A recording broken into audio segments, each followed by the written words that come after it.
E ontem, eu, em 20 minutos, fiz uma introdução preparando você para o dia de hoje e para o dia de amanhã. Mas eu vou falar provavelmente aqui em Mateus 19, de 3 a 12, não só amanhã, mas hoje e amanhã, mas também terça, quarta e quinta que vem, no mínimo. Porque é um tema que interessa a muita gente.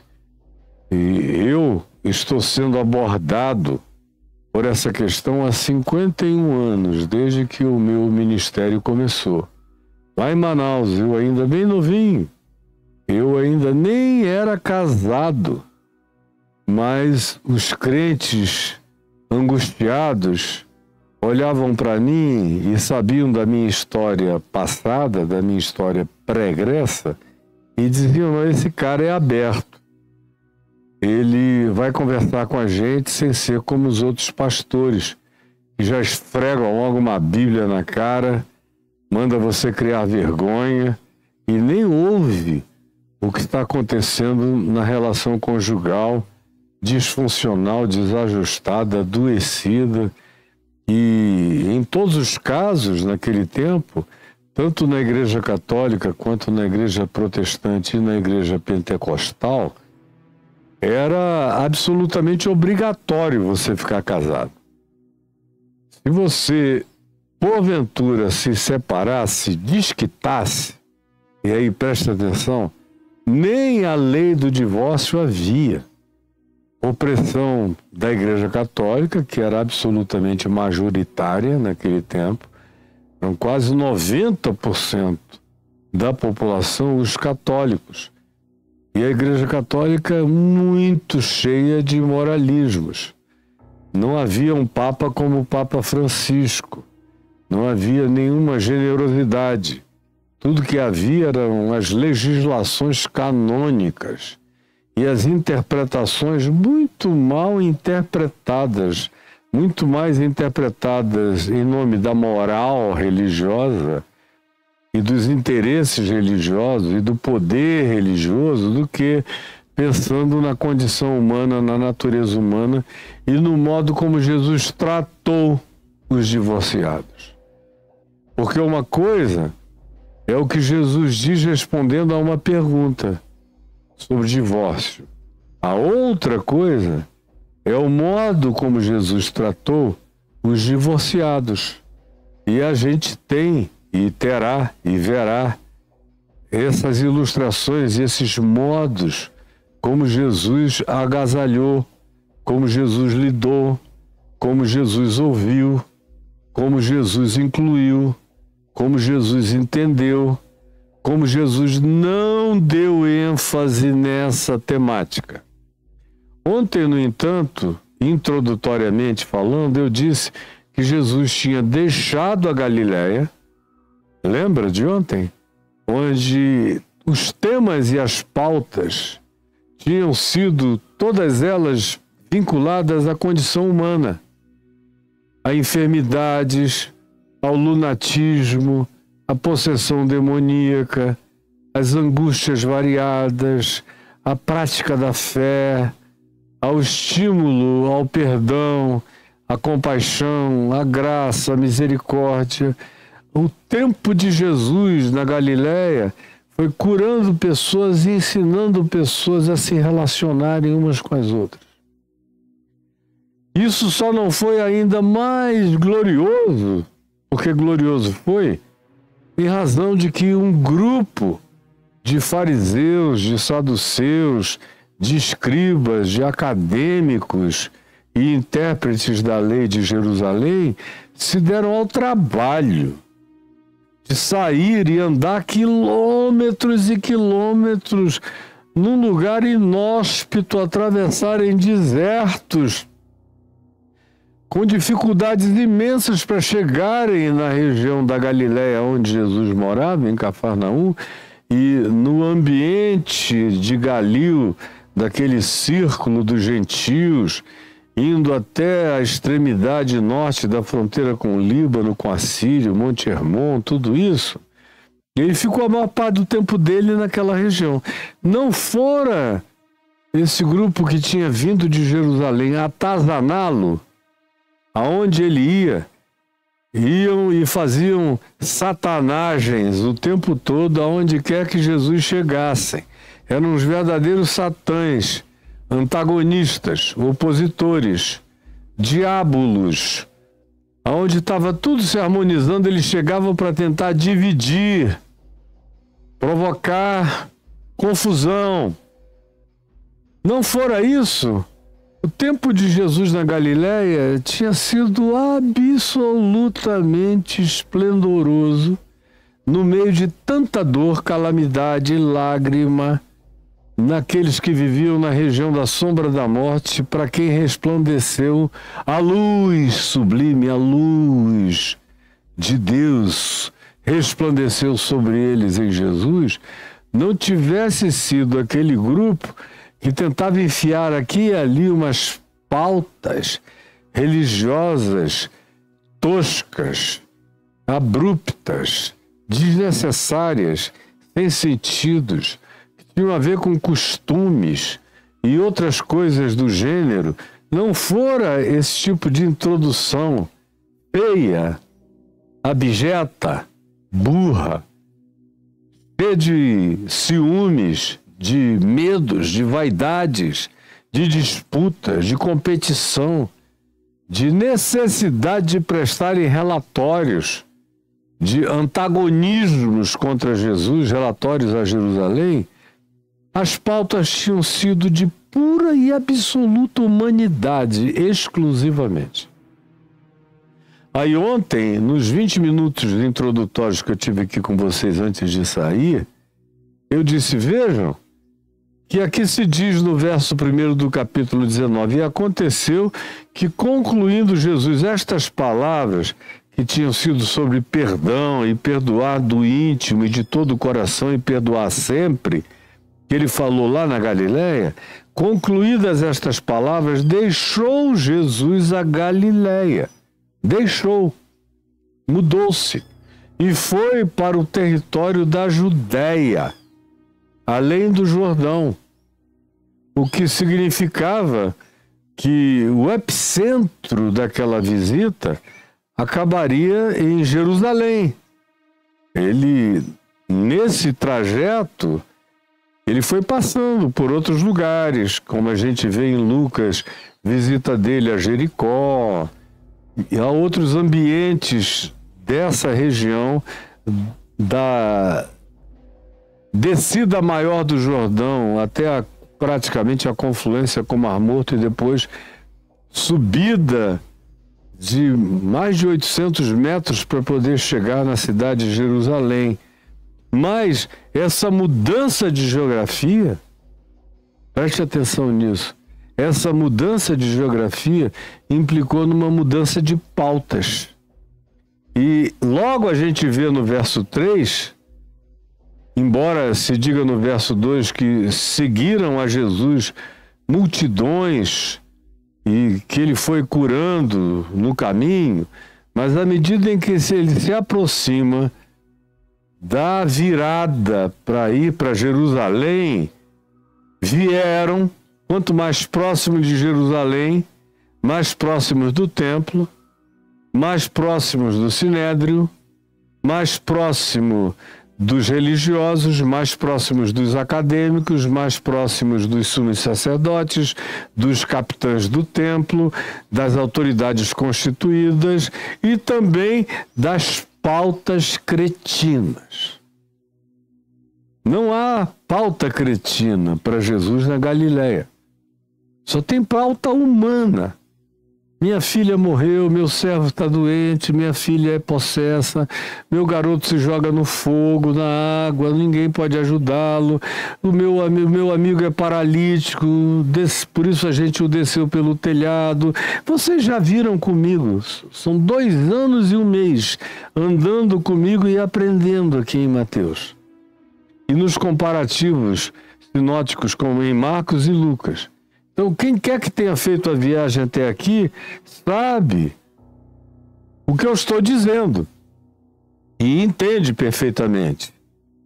Agora, é só se aproximar do templo, É só chegar perto da capital da religião, da Meca judaica, ou do Vaticano dos judeus, ou chegar perto de qualquer que seja a capital da religião, de qualquer religião, que as pautas mudam da necessidade humana, do drama humano, da dor humana, da condição humana, para fimose, circuncisão, se pode se separar estando infeliz ou não.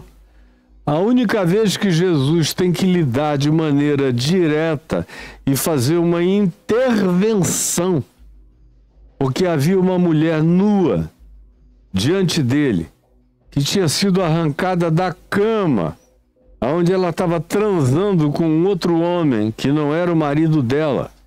E eles disseram para o homem correr, fugir, se virar, e agarraram a mulher e a levaram como estava.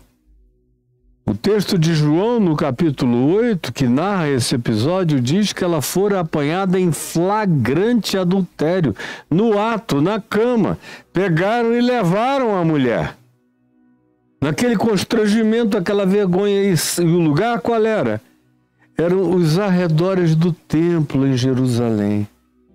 Levaram a mulher para o lado do templo, onde Jesus estava falando e ensinando, escrevendo algumas coisas no chão. Chegaram com aquela mulher pelada e uma pergunta cretina, dizendo: escuta, Moisés nos mandou que tais mulheres sejam apedrejadas, porque ela era uma adúltera. Se era adúltera, porque era casada. Se ela fosse solteira, que ela não era uma relação adulterina, a menos que fosse uma relação com um homem casado. Mas os religiosos sempre davam jeito de passar o pano e cobrir o homem casado. Agora, a mulher, mesmo que fosse solteira e não podendo ser acusada de adultério, na mesma hora virava prostituta, sem vergonha, safada, mesmo que fosse uma situação com um cara que não fosse casado também, que fossem dois solteiros, mas foram flagrados pelos religiosos na capital da santidade e da hipocrisia e dos santarados, que era Jerusalém, a cidade do juízo e da escravidão, como é até o dia de hoje. Foi a única vez que Jesus teve que intervir. Vou acabar chegando lá no curso dos próximos dias. Mas então, quando ele vai chegando próximo a esse lugar, a pauta muda. Deixa de ser uma pauta da Galileia, que é uma pauta da dor humana, da necessidade humana, e passa a ser uma pauta da religião, uma pauta do dogma, a pauta das doutrinações, as pautas morais, as pautas de costumes, como a gente vê hoje. E quanto mais você entra na religião, mais as pautas são de costume. Você vê hoje pessoas se elegendo a presidências da República, em alguns países onde tem grande contingente de cristãos fanáticos e engajados com a religião no seu fanatismo, e você observa que até para ganhar a eleição o cara não precisa falar de economia, de distribuição de renda, de progresso, de nada disso. As pautas têm a ver com aquela tríade da tara da religião, que é pinto, pepeca e o ânus.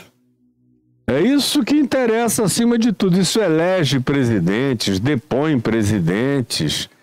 E ninguém discute as grandes questões da vida. Querem saber se o cara vai perseguir trans, LGBTQIA+, se ele vai permitir que haja pessoas gays nas Forças Armadas, ou trans nas Forças Armadas, ou nas escolas, como será o tratamento disso ou daquilo. São todas pautas da obsessão religiosa. Vocês acabaram de ver nos Estados Unidos e viram há 2, 3 anos atrás como o Brasil ficou.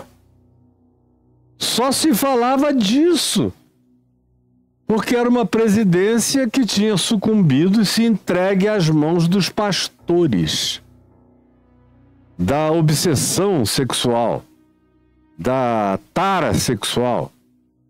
E tanto mais quanto eles perseguem esses outros indivíduos, mais com o tempo, pela introjeção daquilo que é o que os atormenta, eles vêm a explodir comportamentalmente. E aí a gente vai vendo que esses maiores perseguidores são pedófilos, são abusadores de crianças, são os grandes papadores de garotinhas no templo, são os grandes comedores de meninas e mulheres casadas, são os indivíduos mais mentirosos, são os que mais escondem a sua homossexualidade ou a sua lesbianidade, seja qual seja a condição deles, que eles perseguem nos outros e escondem neles próprios. Aí a pauta pública passa a ser só aquilo que é o que lhes traz comichão nos lugares mencionados por mim. E aí é porque eles não cessam e não têm paz nesse lugar da tríade pélvica, é que eles passam a transformar o púlpito, a pregação, a mensagem do Evangelho, deixa de ser Jesus, passa a ser leis, usos, costumes e persecutoriedade proclamada sobre quem quer que seja diferente. E na maioria das vezes, nem deles essas pessoas são diferentes. São diferentes apenas do que eles aparentam. Porque, na realidade, eles são exatamente idênticos àqueles a quem eles perseguem, com uma diferença. Aqueles a quem eles perseguem se assumem, são sinceros, são verdadeiros, botam a cara para fora, não se escondem. Olham para Deus com a cara que têm, com os seres que são. Esses outros não. Eles acham que podem tapear Deus, principados, potestades. A igreja, com certeza, que é uma manada de pessoas cegas, surdas, e não são mudas, só são mudas para falar e declarar a verdade. Mas para mentira, para fofoca, para o fuxico, eles falam o dia inteiro. Gente doente, povo da mentira. Como os chamou num livro memorável o Scott Peck, que já é um psicólogo falecido, O Povo da Mentira. Um livro que todo mundo deveria ler, eu não sei se ainda tem em português, fui até eu que trouxe do inglês e pedi para uma editora amiga publicá-lo em português, O Povo da Mentira. De um cara que se converteu a Jesus, mas não aguentou ficar mais do que 8 anos dentro de uma igreja batista na Carolina do Norte por causa de tanta hipocrisia. Quando ele começou a conviver com o ambiente todo dos cristãos americanos, do Bible Belt, meu Deus, ele foi ficando tão chocado que saiu correndo. Eu não, escreveu um livro, O Povo da Mentira. Pois bem, tanto mais quanto você se aproxime da capital da religião, dos centros religiosos, dos templos religiosos, dos líderes religiosos, mais a pauta se desumaniza. Ela deixa de ter a ver com a lágrima humana, com a dor humana, com o sofrimento humano, com a miséria humana, com a infelicidade humana, com o desespero, a angústia, a aflição dos seres humanos, e passa a ter agora com a obsessão das mentes doentes e taradas dos religiosos. E é o que a gente vê na prática do Evangelho. Vieram a Jesus, diz o verso 3 do capítulo 19 de Mateus, vieram a ele alguns fariseus e o experimentavam. Porque quanto mais você se aproxima do mundo, da religião e dessas mentes adoecidas pela estratificação religiosa, mais você se aproxima de um grupo que não quer ter experiência de Deus, nem experiência com Deus, nem experiência humana com o próximo, muito menos reconciliação com qualquer que seja o próximo, não. Eles querem experimentar, testar, provar e provocar.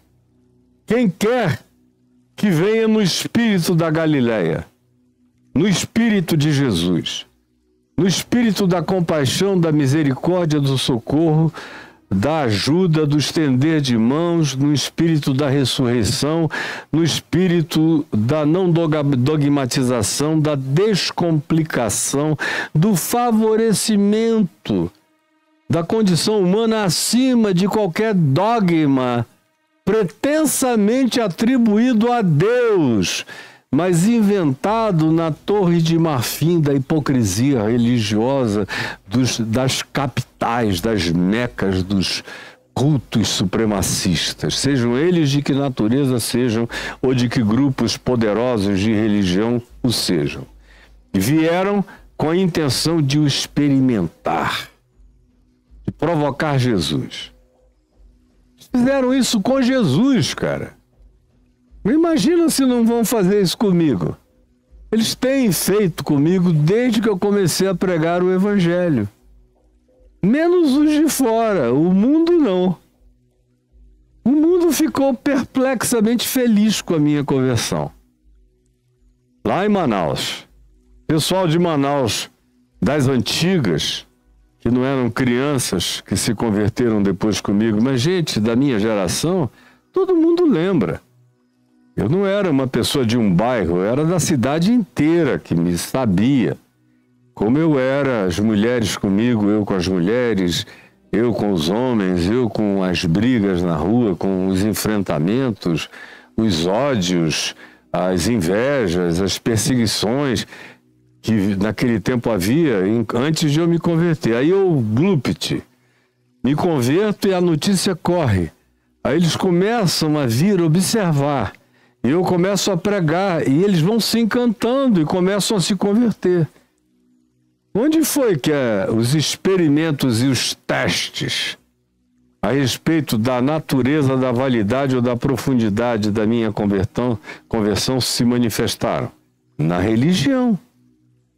É que as evidências da minha transformação, da minha regeneração em Cristo Jesus no Evangelho, eram tão poderosamente veementes e incontestáveis, e o fruto, e os sinais, e os prodígios, e os milagres, e as maravilhas, e as curas, e as libertações espirituais, e o embrenhamento que Deus me permitiu ter, aproveitando toda a minha capilaridade anterior, antes da minha conversão, e agora entrando em todos os ambientes que a religião não tinha nem coragem de passar na porta, e levando o Evangelho, e gente eclodindo convertida lá de dentro desses guetos para fora. E eu os fui batizando junto com meu pai e acolhendo.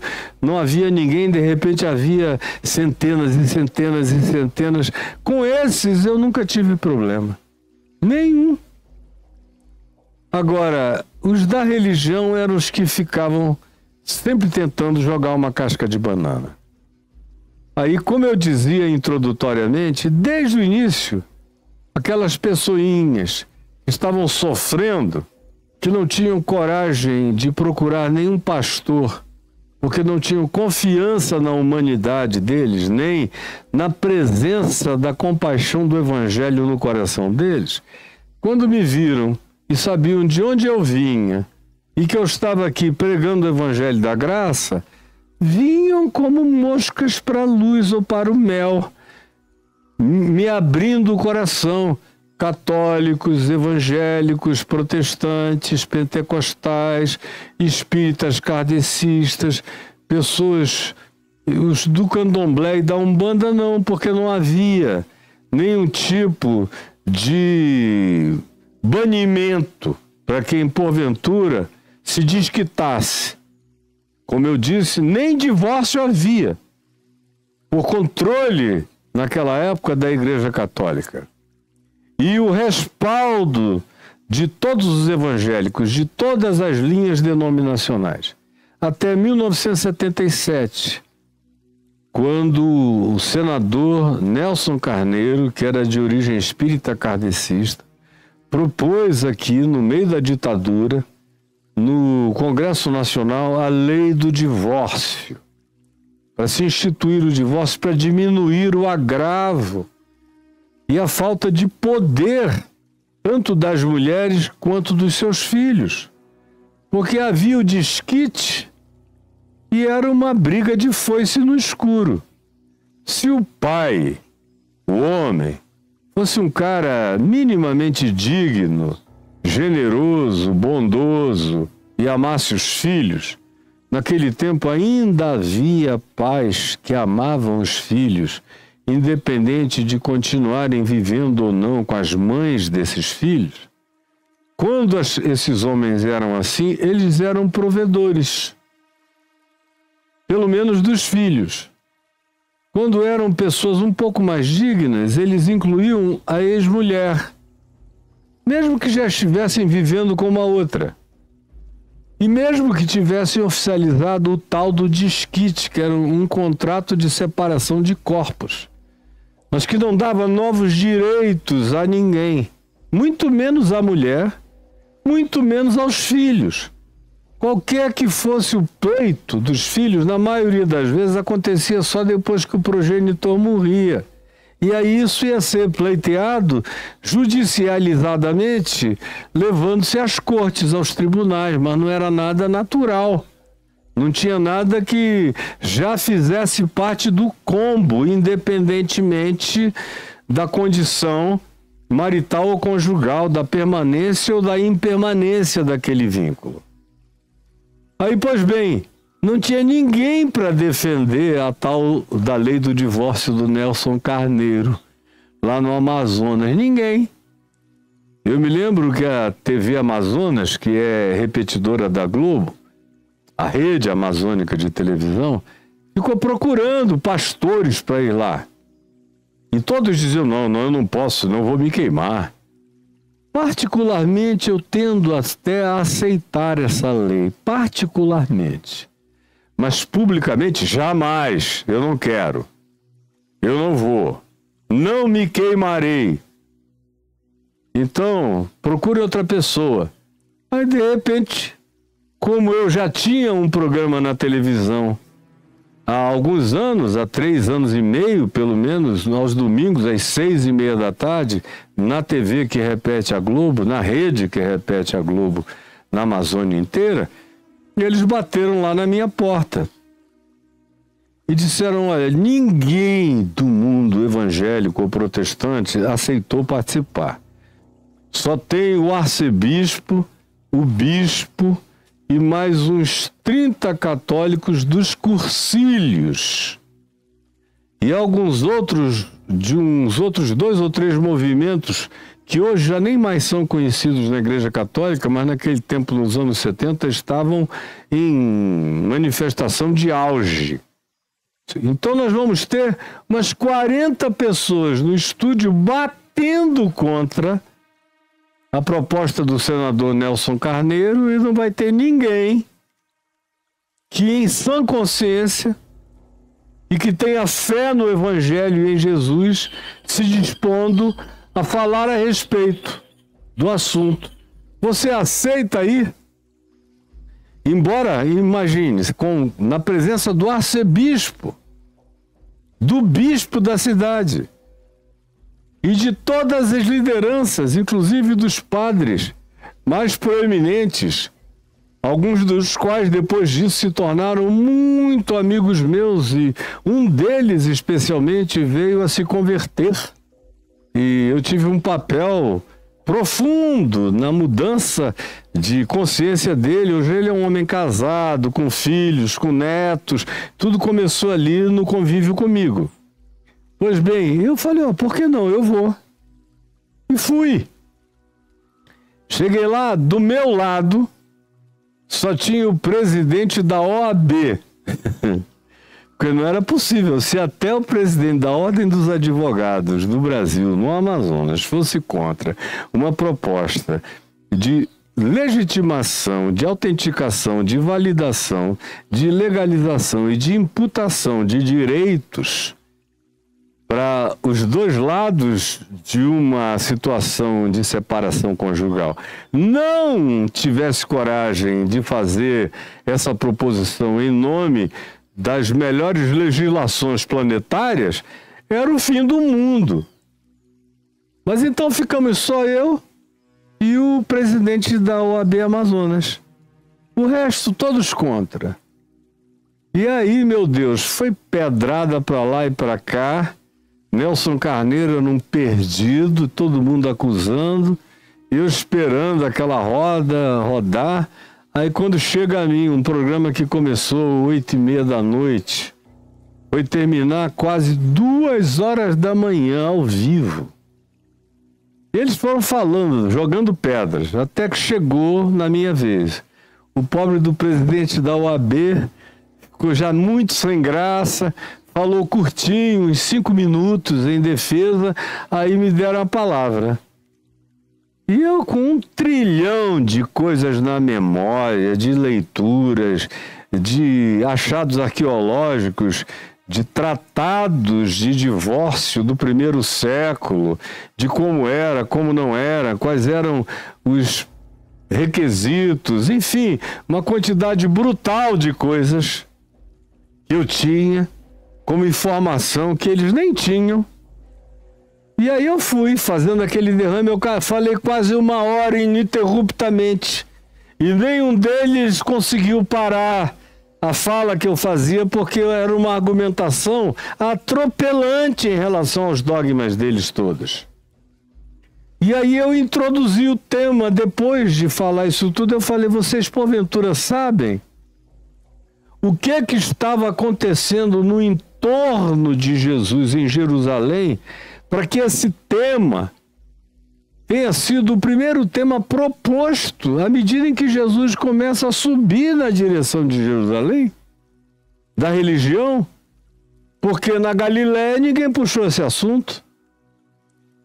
Na Galiléia a maioria das pessoas viviam situações frequentemente irregulares.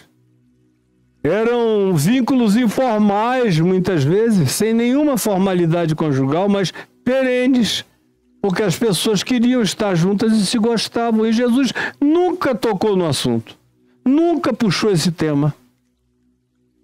Vocês sabem por quê? Ninguém sabia.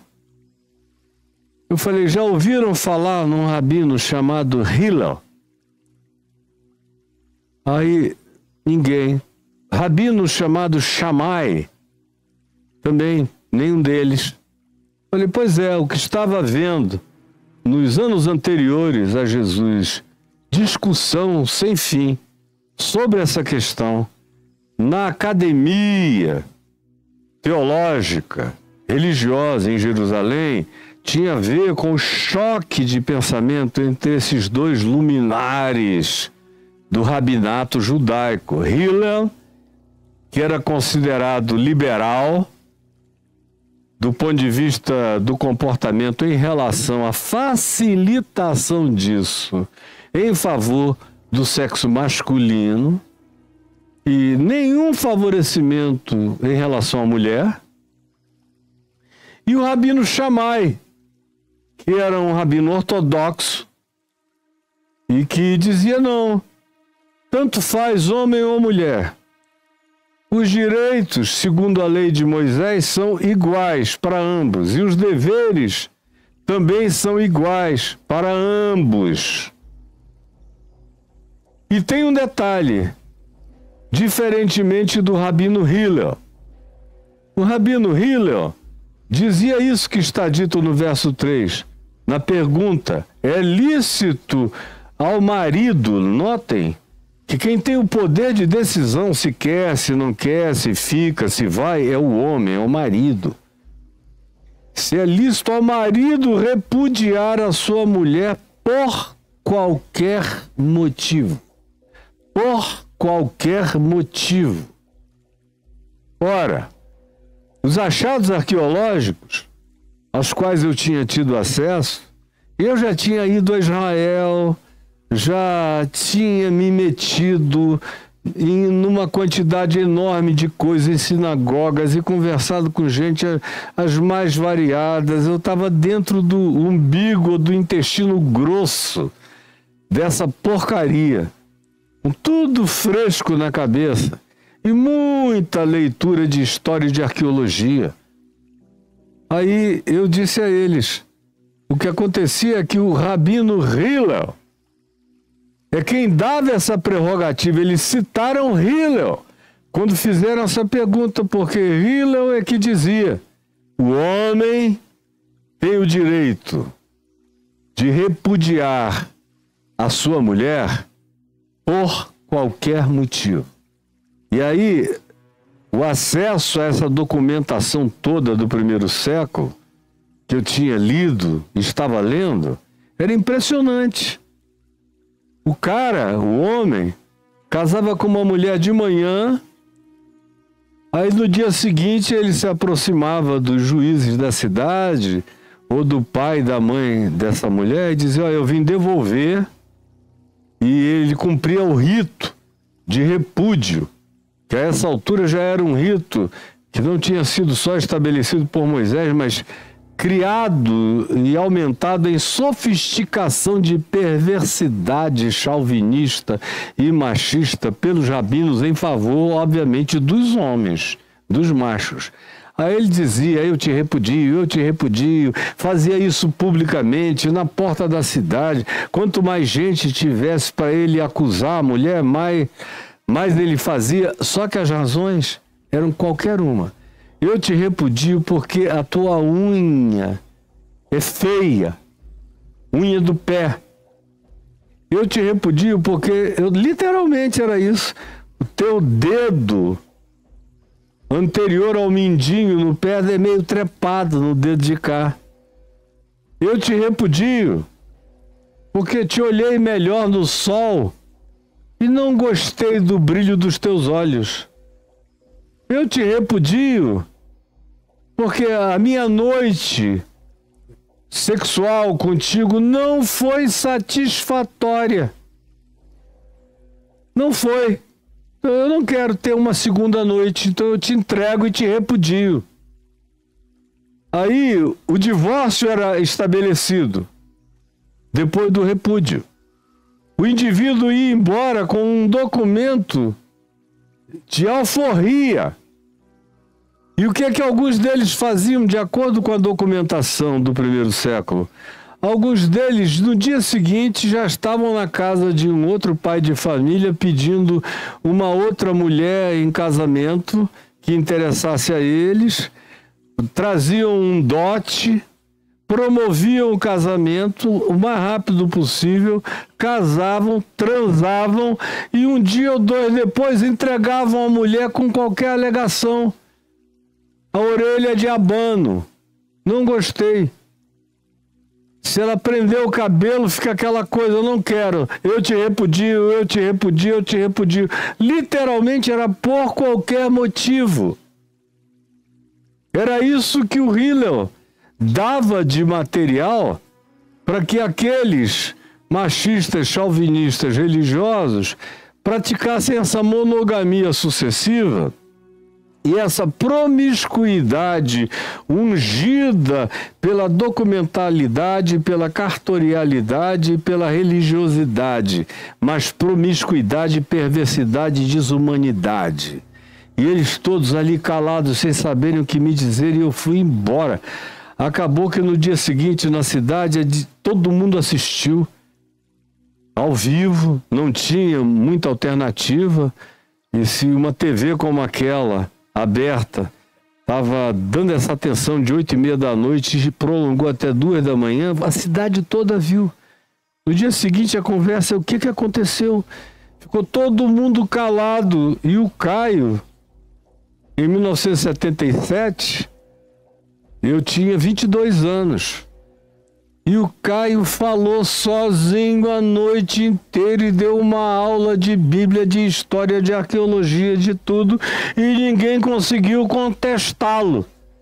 O máximo que o arcebispo dizia é: os nossos dogmas não são assim, as nossas tradições não são assim. E eu perguntava: mas argumente no Evangelho comigo. Argumente com base em Jesus comigo. Não, eu nem tinha essas informações todas. Mas eu já comecei a minha vida tendo que lidar com esse tipo de banalidade. Os primeiros anos da minha conversão, que tinha acontecido em 73, eu só lidava no particular com essas questões. Aí vinham muitas lésbicas casadas falar comigo, homens casados que eram gays falar comigo, meninos solteiros e meninas solteiras vivendo a condição da homoafetividade falar comigo, mas não podiam falar com o pai nem com a mãe. Alguns eram quase mortos de tanto espancamento naquele tempo, se abrissem a boca a respeito. Na igreja, nem pensar. Tanto na católica quanto na evangélica, nem pensar. O espiritismo kardecista ainda era mais generoso. Tanto é que o senador Nelson Carneiro era espírita kardecista. No candomblé e na Umbanda isso não era um conflito, mas entre os católicos, protestantes e evangélicos de todos os matizes religiosos era um anátema, era uma apostasia, e que eu estava defendendo. Por outro lado, tinha tanta gente se convertendo comigo, tanta gente sendo curada, tanta gente sendo libertada, tanta gente livre de espíritos malignos, tanta gente gritando isso a plenos pulmões na cidade inteira. E o movimento de gente era tão grande à minha volta, onde eu fosse, que eles não tinham também coragem de ficar levantando prolongadamente esse tema, porque pegava mal para eles. Jesus chega e é recepcionado por essa pergunta de religiosos sobre esse tema da pepeca e do pinto. Porque no fim a questão é essa, não tinha nada a ver com relacionamento, nada a ver com amor, é quem tem permissão para botar o pinto dentro de quem, e quem, se aceitar outro pinto dentro de si, vira outra coisa. Era uma espécie de transubstanciação pelo pinto. Pessoa de humana virava monstro. De um dia para o outro, de uma hora para outra. E era trágico. O papo era esse. E Jesus toma a posição que era aquela que defendia o rabino Shammai, não o Hillel. O Shammai é que dizia: olha, divórcio não é brincadeira, ainda mais naquele tempo, depois eu explico. A menos que seja por uma razão muito, muito forte. E aí ele dizia: tem que ter o flagrante de relações sexuais ilícitas, tanto do homem quanto da mulher. E não é uma coisa que privilegia um gênero só. Ambos têm direitos e deveres. Relações sexuais ilícitas era adultério, era qualquer outra coisa que violasse o pacto da conjugalidade assumido por ambos no casamento. Era qualquer tipo de engano, de disfarçatez, de mentira. A palavra adultério vem daí. Por isso a gente usa para um documento forjado, a gente chama de adulteração. É uma coisa que a gente faz na base do estelionato, da disfarçatez, da mentira, do engano, do não consentimento. E fazendo isso de maneira contínua, enganando o outro, até que um dia ele se descobre enganado, ou ela se descobre enganada. E qualquer um dos dois tinha o direito a dizer: isso não está certo para comigo, nem para com a nossa casa.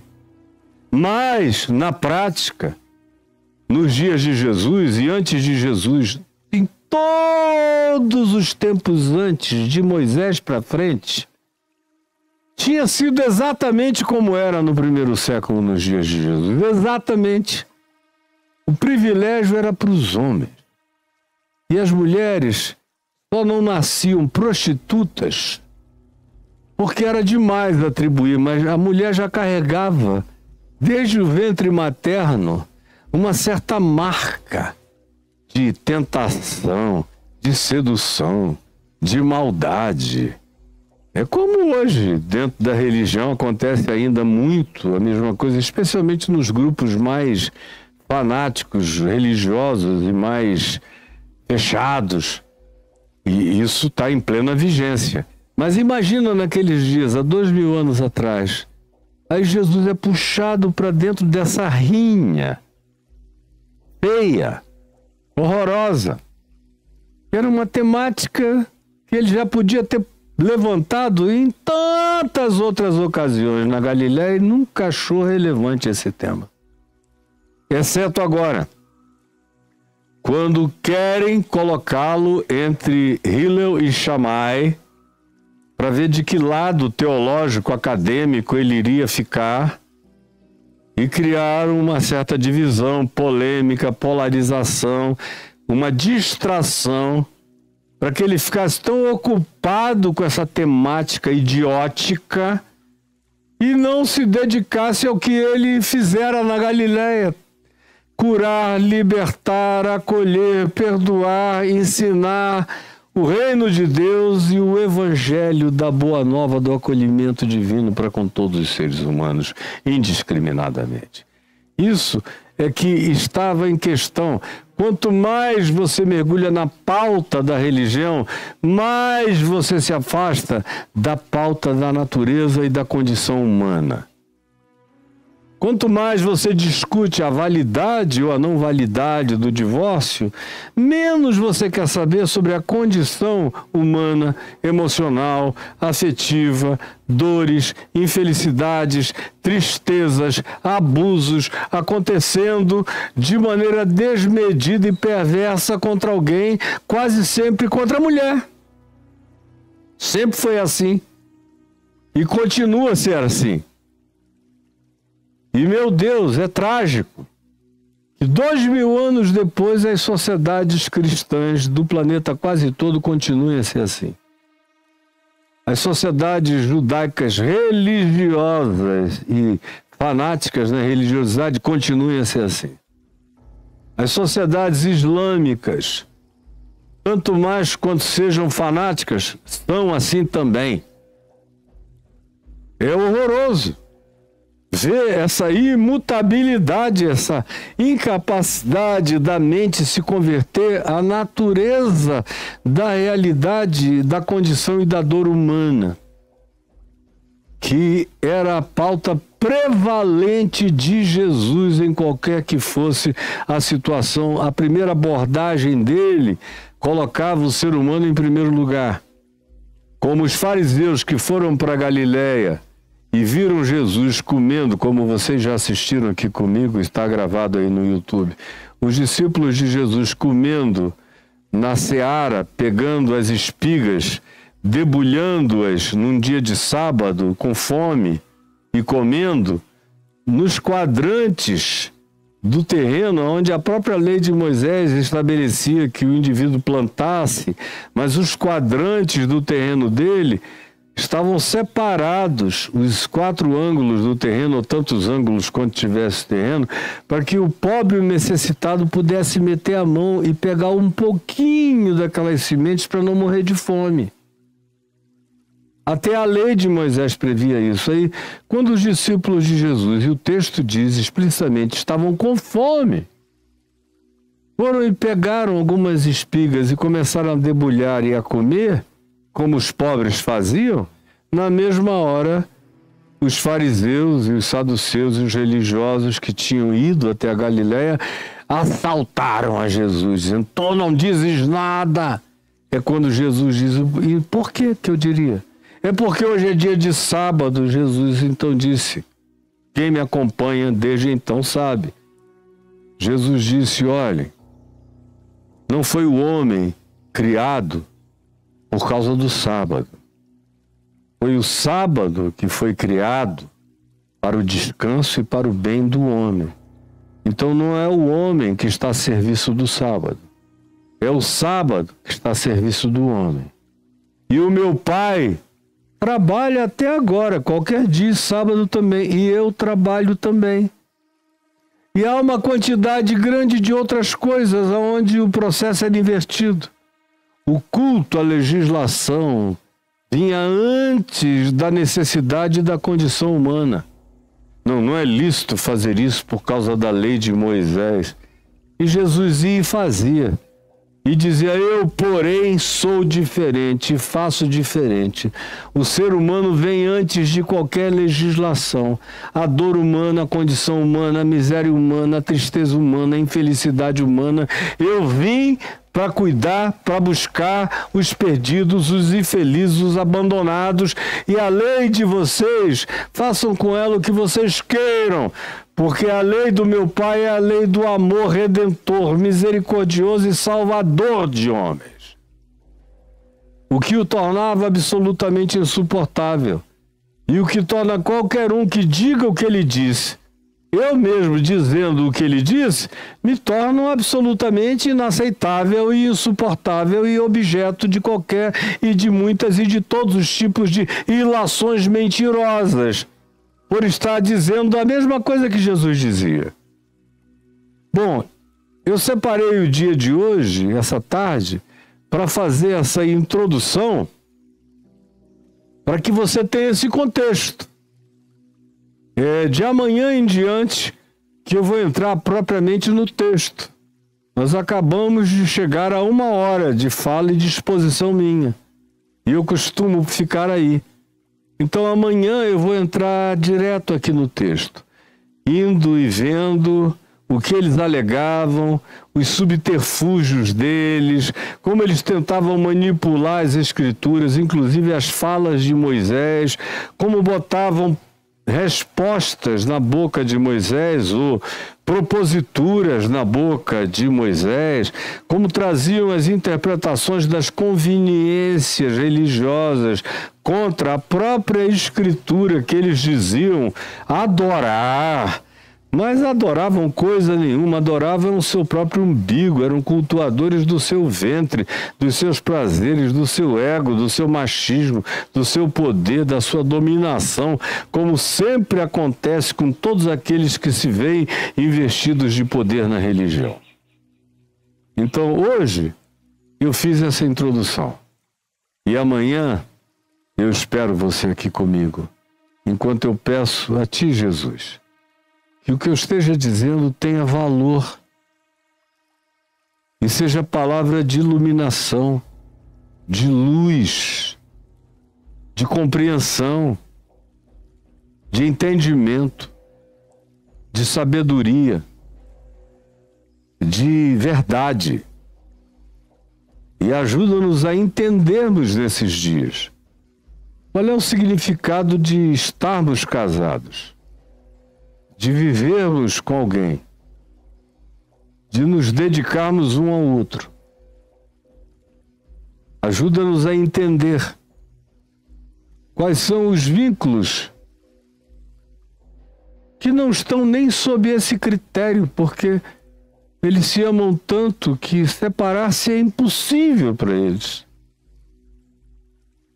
Ajuda a cada um entender em que situações é que o divórcio é possível. Ou em que situações, mesmo sem as cláusulas legais de Moisés, o divórcio é todavia uma necessidade contingencial de seres humanos em estado de sofrimento. Ao mesmo tempo, ajuda cada um nesses dias a entender quando o divórcio é uma desnecessidade, é apenas fruto da banalidade, do descompromisso e do culto a si mesmo e ao supremacismo masculino, adoecido, perverso, tão vigente, tão presente entre nós, especialmente dentro da religião. Por favor, ilumina-nos nos próximos dias, começando aqui e agora, para entendermos o que está sendo dito e o que será dito e será ensinado segundo Jesus, tendo a Ti, Jesus, como nossa chave interpretativa. Porque nós queremos entender o que disseste e queremos, sobretudo, entender como Tu praticaste no Teu encontro com os divorciados, com os casados, com os mal casados, com todo mundo que passou pela Tua vida, como Tu trataste a cada um. Porque é só isso que interessa. É o Teu trato para conosco. É o que pacifica o nosso coração. É o que eu te imploro. Em nome de Jesus. Amém. Amém. Amém. Nossos amigos tiktokianos já se foram e nós estamos juntos aqui. Aliás, faltam 40 segundos para fechar de vez o TikTok ali. E a minha conversa agora é com você, que está me assistindo na nossa plataforma oficial, que é o YouTube. E eu peço a você que veja, e só quem consegue ver é quem está no YouTube. Está vendo passar aqui embaixo de mim? Quem está no TikTok não está vendo nada. Está vendo só numa câmerazinha, numa nesga, numa olhadazinha de ângulo definido. O que eu estou falando está me ouvindo, mas não está vendo o paralelo. Quem está no YouTube é que está vendo tudo, porque enquanto eu falava já tinha coisas passando ali. Por exemplo, aqui no meu preview, que está bem aqui na minha frente, está passando agora aqui embaixo um Pix de CPF, dedicado a Caio e Adriana. Ou seja, amigos pediram para eu colocar um Pix, nem a gente tinha. A Adriana abriu esse Pix e a gente colocou aqui para aqueles que dizem: gostaríamos de mandar uma oferta pessoal para você, para o sustento da sua vida, da sua casa, você e sua mulher. Então tá aí, para quem quiser anotar. Tem um segundo Pix.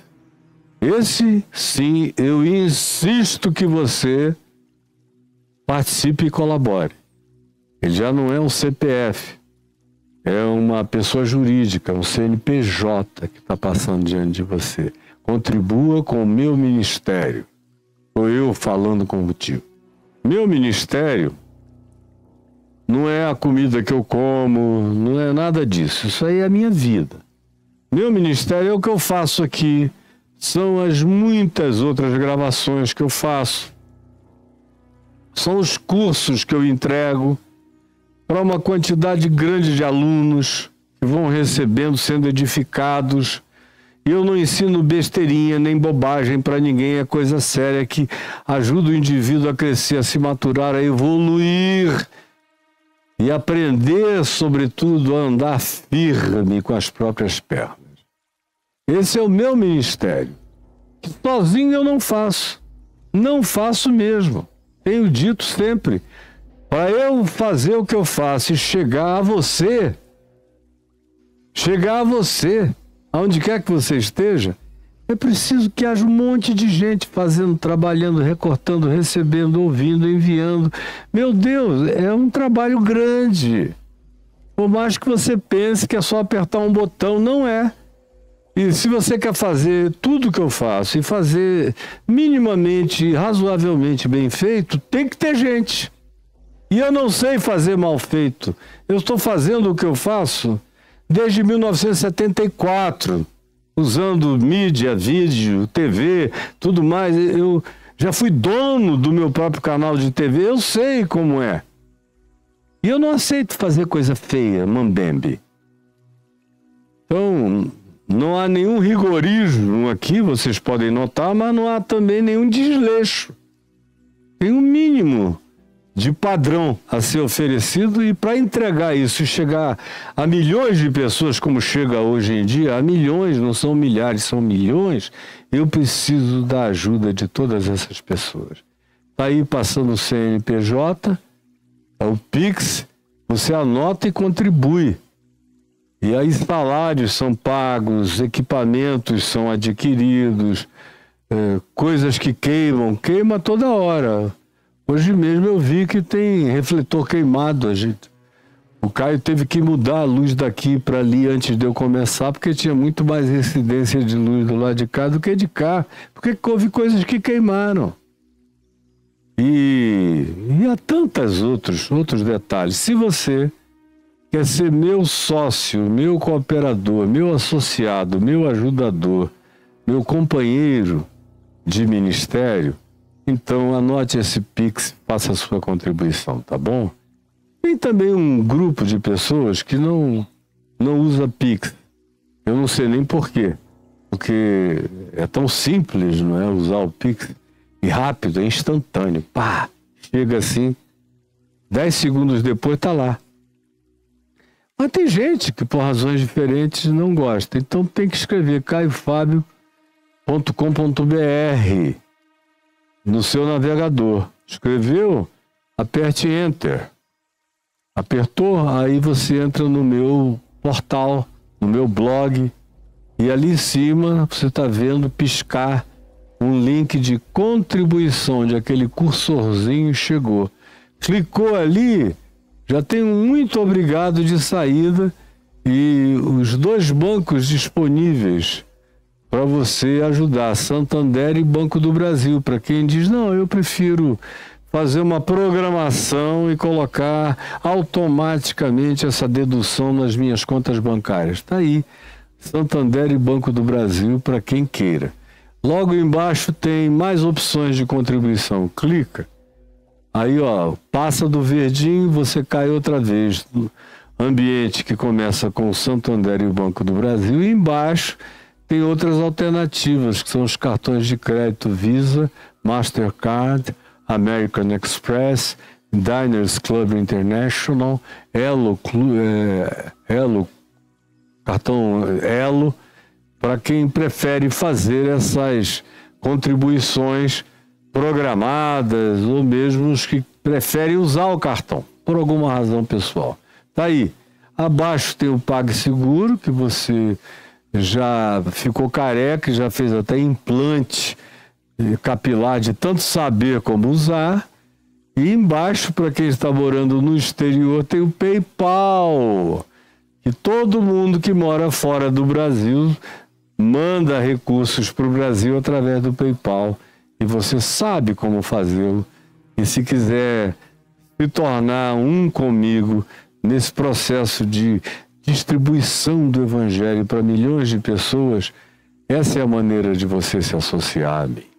Bom, agora, para concluir, eu gosto demais quando eu vejo você entrar e escrever no seu navegador caiofabio.com.br/cursos. Escreveu caiofabio.com.br/cursos? Enter!